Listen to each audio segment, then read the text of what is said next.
I'm Laurie Cardoza-Moore, and this is Focus on Israel.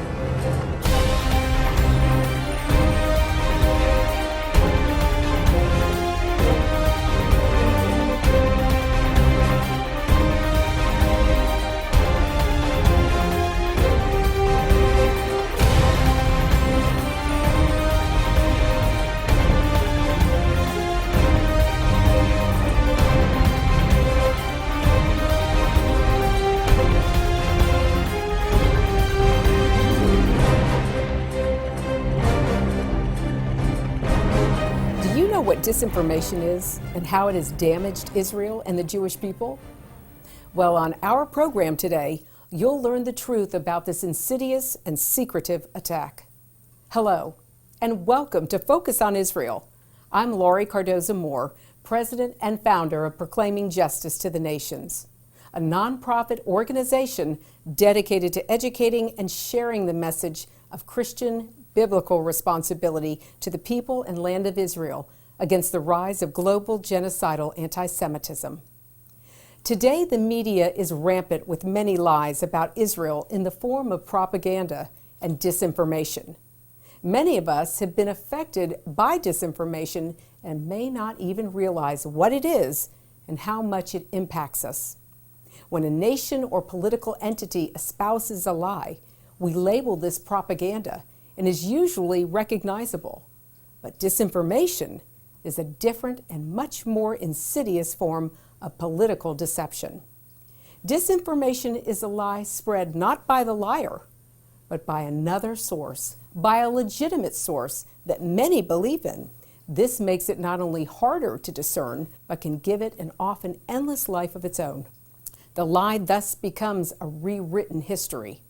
One of the greatest disinformation campaigns against Israel is labeling the Jewish people and Israeli military in Judea and Samaria as occupiers.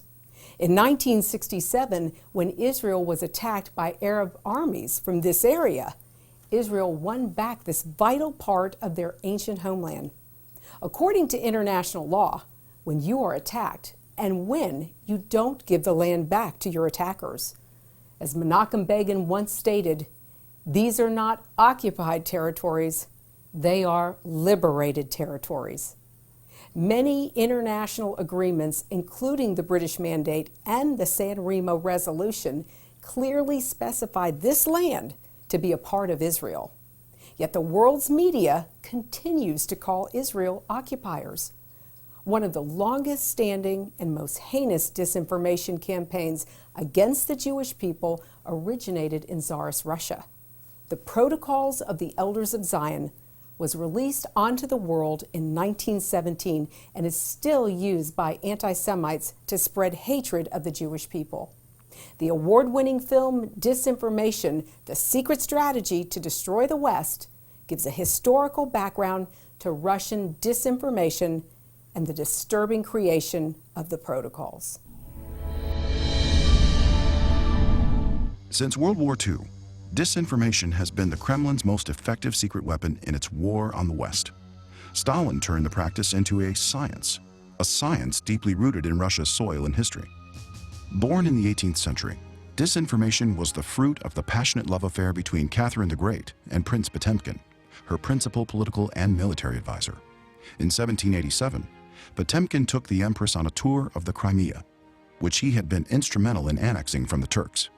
In order to impress her, Potemkin had arranged for fake villages to be erected along the route that Catherine would take. Down through the ages, everyone who has sat on the Kremlin throne has utilized disinformation to transform his country into a monument to himself. Controlling all expressions of religion was central to that ambition. Russia's manipulation and persecution of religion came to an apex with the creation of the Protocols of the Elders of Zion, perhaps the most resilient piece of disinformation ever compiled. This book purports to be the words of psychopathic Jewish world leaders that are conspiring to enslave the entire world.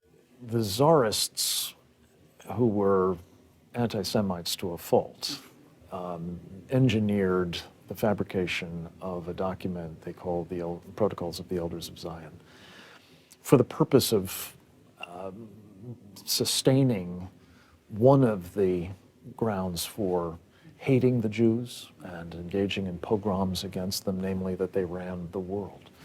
And it is an extraordinary piece of work, not only because of the use that the Tsarists and those in Russia made of it, but the application of it to this very day by people who continue to find it useful for discrediting or undermining or justifying assaults against the Jews. Judaism gave us the rule of law, kind of comes out of the Sinai. And it's one of the reasons I think that anti-Semitism is always one of the first refuges of the scoundrels. They need to undermine that idea that the law is above the ruler. And one way they do that is to go after Jews and Judaism. I'm just describing as a student of Soviet ideology. I know what I'm talking about. It started under Stalin. It got enhanced under Nikita Khrushchev. And obviously, anti-Zionism became a fundamental underpinning of the Soviet ideology. Soon after Lenin died in 1924, Stalin revived the protocols and made it the basis for his anti-Semitic purges. Over 7 million Russians were framed as Zionist spies and executed at Stalin's order. In Germany, Hitler used the protocols to blame the Jews for all of the disasters that had befallen the country. The Nazis translated the protocols into many new languages and flooded the world with them to create the impression of a Jewish conspiracy aimed at world domination, thus justifying the persecution of Jews as a matter of self-defense. If you read some of the documents of the Nazis and newspapers of the Nazis and so on, you will see that they considered the protocols, Hitler himself considered protocols to be a historical evidence for their anti-Semitic fantasies. The use of disinformation to promote anti-Semitism did not, however, end with the defeat of Nazi Germany. In the late 1960s, KGB chief Yuri Andropov gave the protocols a new life in the Middle East. The Soviet Union's covert use of disinformation has affected our country and the world in so many harmful ways, many we are not even aware of. This film is based on the eyewitness account of Lieutenant General Ion Pachepa, the highest-ranking Soviet bloc intelligence officer to ever defect. One deadly aspect we'll expose in this next part of the film deals with how the Soviet Union used disinformation to create the terrorism we see coming from the Middle East today. The effect on Israel and the Jewish people has been devastating and far-reaching.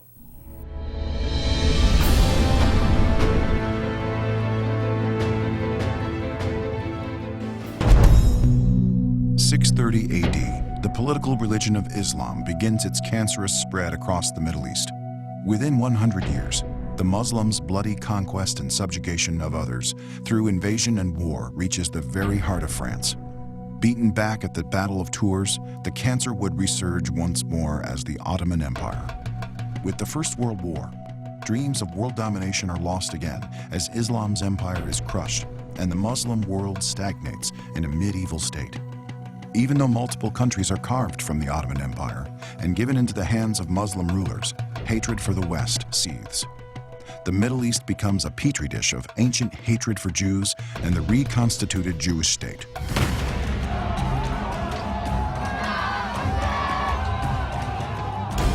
In the late 1960s, the Soviet Union finds an ally and thus begins an exploitation that reverberates to this day in one of the greatest campaigns of disinformation, an insidious formula to undermine and destroy Western civilization, a strategy still at work today. Disinformation has a very long-term strategic objective. An influence campaign to influence American attitudes, to influence public opinion. Disinformation appears to come from a trusted source. A lie by the government. Disinformation flows from the delusion that you can change the world. Very sinister.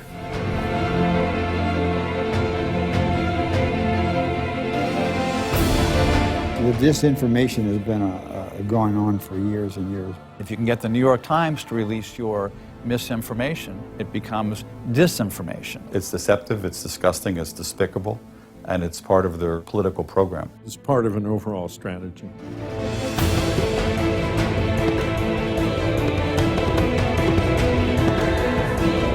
We see disinformation as a way to sidestep us, particularly in the intelligence world. Disinformation has been part of the art of war going back to ancient times. Disinformation is pervasive. It's pervasive in our society and in our culture. It's a form of psychological warfare.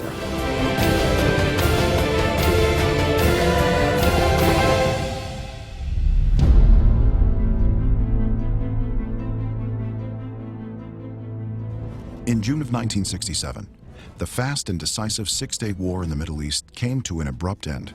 Victorious Israeli forces had taken control of the Sinai Peninsula and the Gaza Strip from Egypt, the West Bank and East Jerusalem from Jordan, and the Golan Heights from Syria. The defeat of the Soviet-backed countries of Egypt and Syria would have repercussions for many years to come.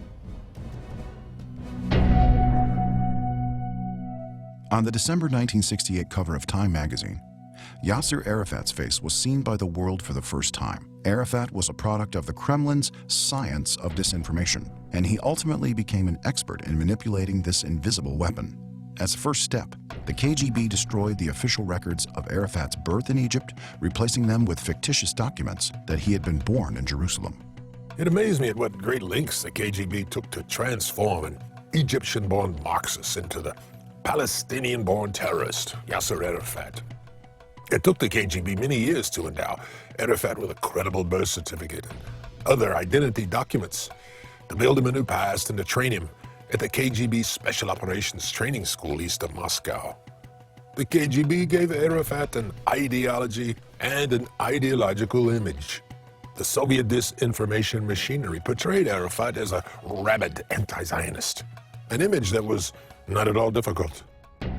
Oleg Gordievsky, a former KGB officer who defected to Britain, revealed that in the 70s, the KGB had secretly brought Arafat's terrorists into the Soviet Union to be trained. The KGB Disinformation Department tasked Arafat to create and head a terrorist group named Fatah, and in the aftermath of the Six-Day War, it catapulted him up as chairman of the PLO. The Matrokin archive also details Arafat's close collaboration with the KGB. In 1978, Soviet leader Leonid Brezhnev and his KGB chairman Yuri Andropov started a disinformation plot. The goal? Get the United States to establish diplomatic relations with Arafat. The idea was simple: have Arafat pretend to transform the terrorist PLO into a government in exile that was willing to renounce terrorism. Brezhnev and Andropov believed that newly elected President Jimmy Carter would swallow the bait.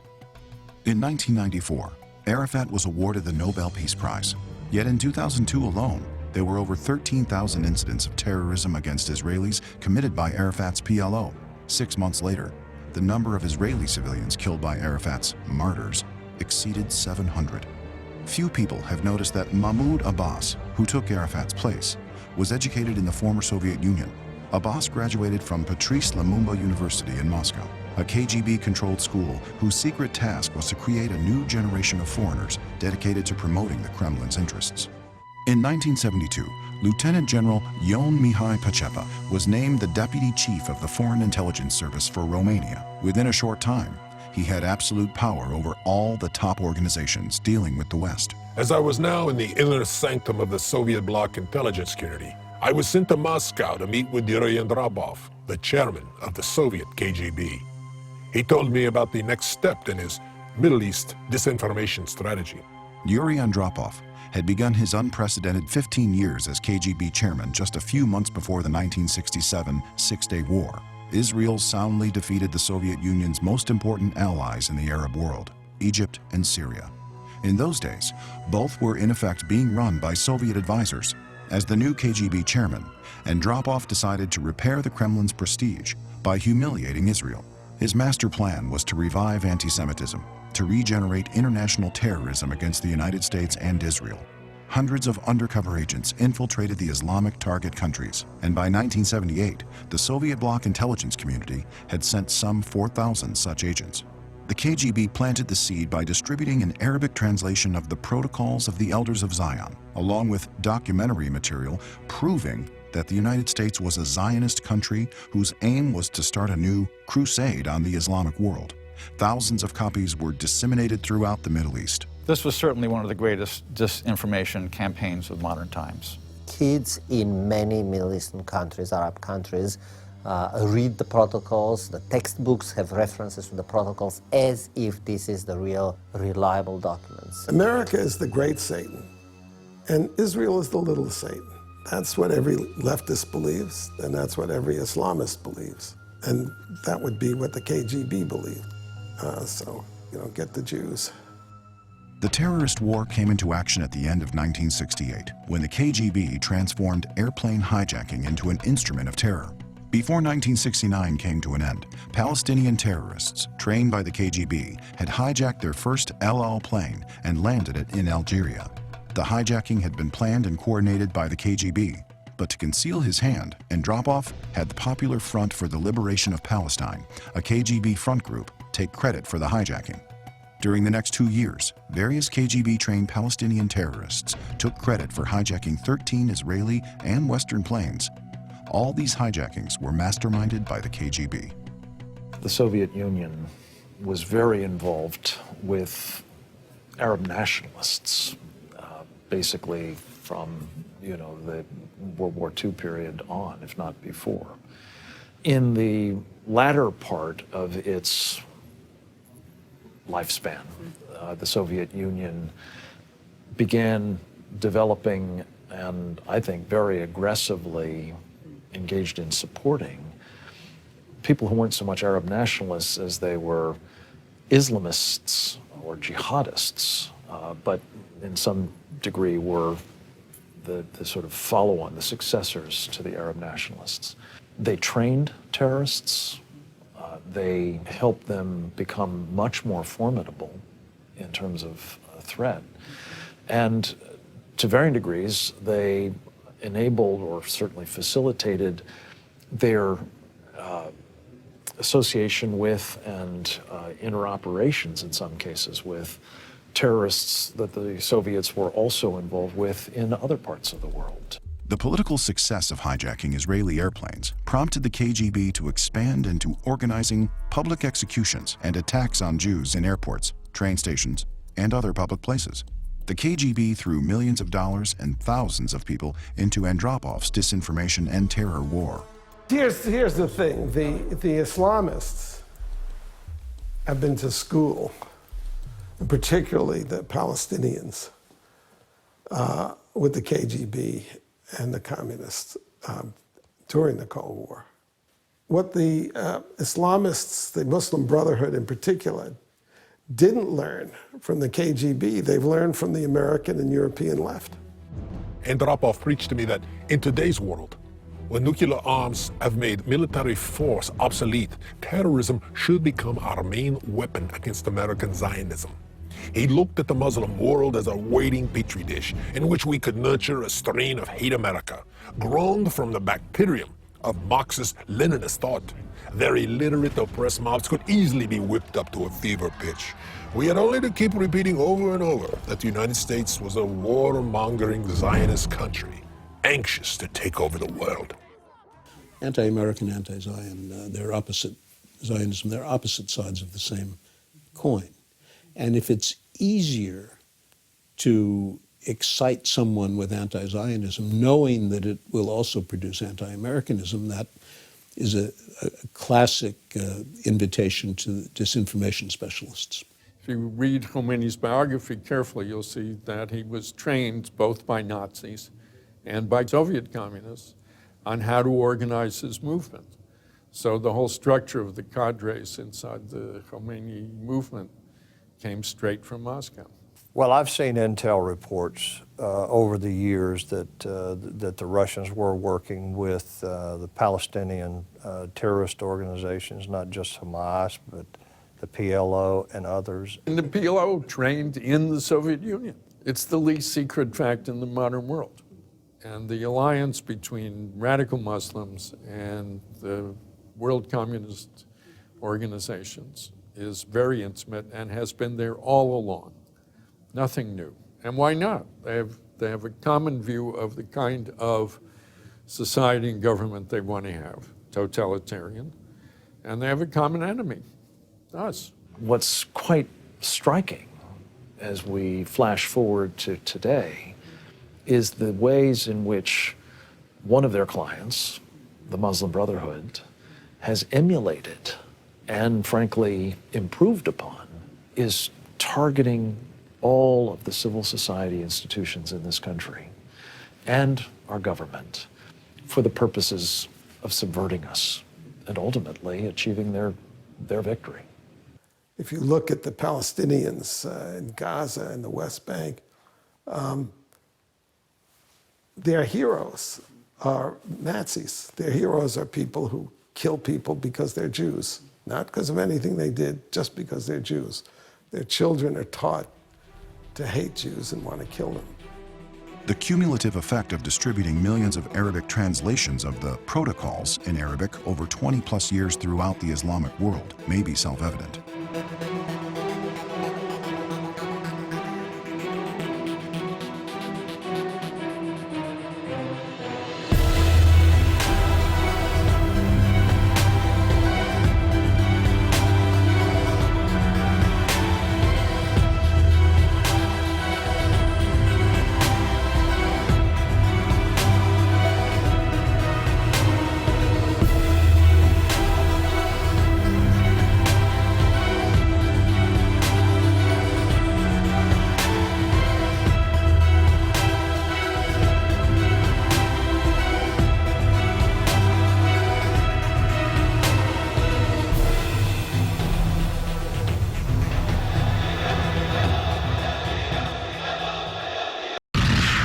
With deadly secrecy, the Kremlin began arming the anti-American Arab terrorists, just as they had done in Andropov's day.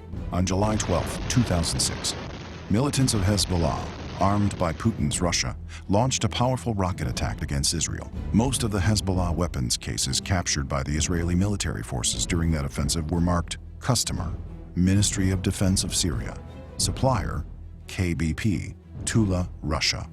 Hezbollah has also been recently armed with the Russian-designed Far-5 rockets, Zelzal-1 rockets, Scud missiles, as well as Russian anti-tank missiles. Putin also quietly reinstituted sales of weapons to Iran and engaged Russia in the construction of a 1,000-megawatt nuclear reactor at Bushehr. The uranium conversion facility is capable of producing fissile material for nuclear weapons. Hundreds of Russian technicians also started helping the government of Iran to develop the Shahab missile system, which can carry a nuclear or germ warhead to anywhere in the Middle East and Europe.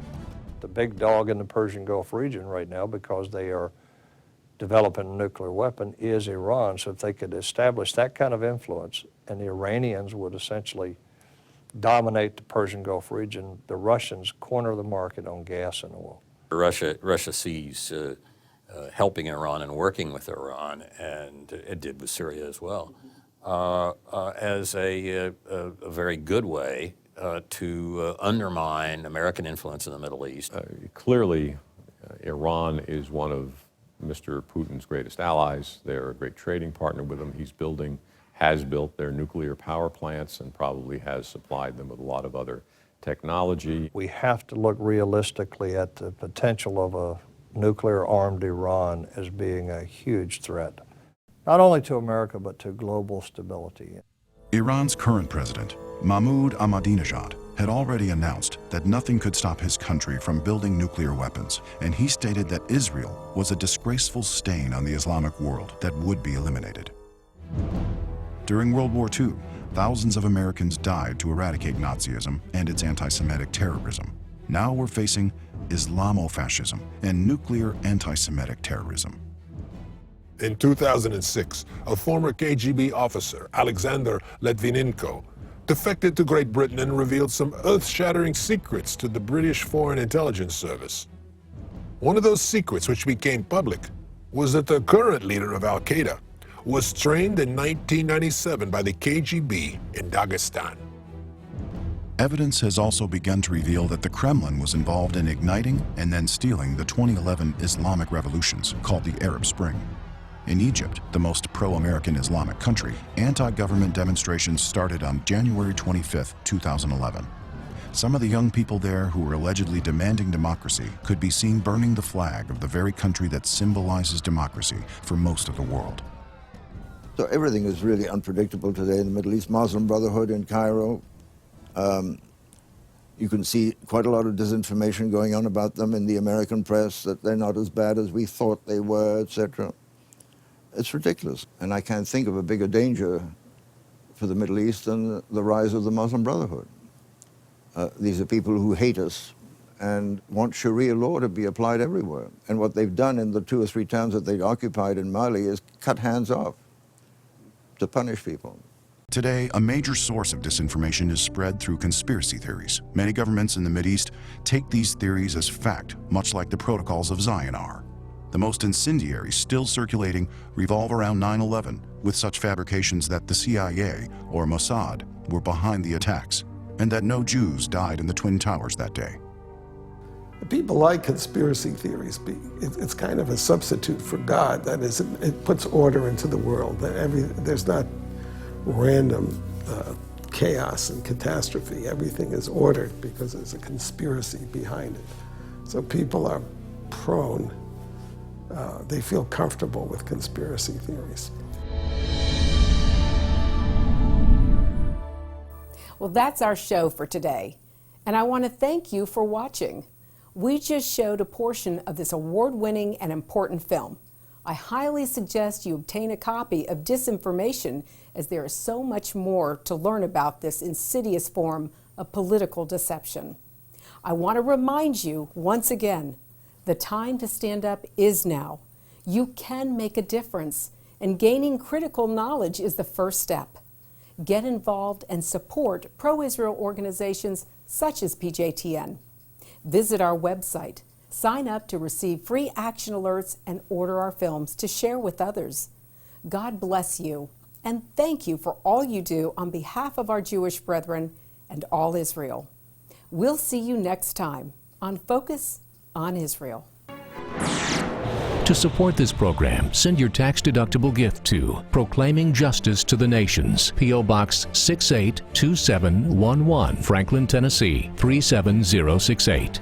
You can also support PJTN online. Visit pjtn.org or call 1-877-873-9020.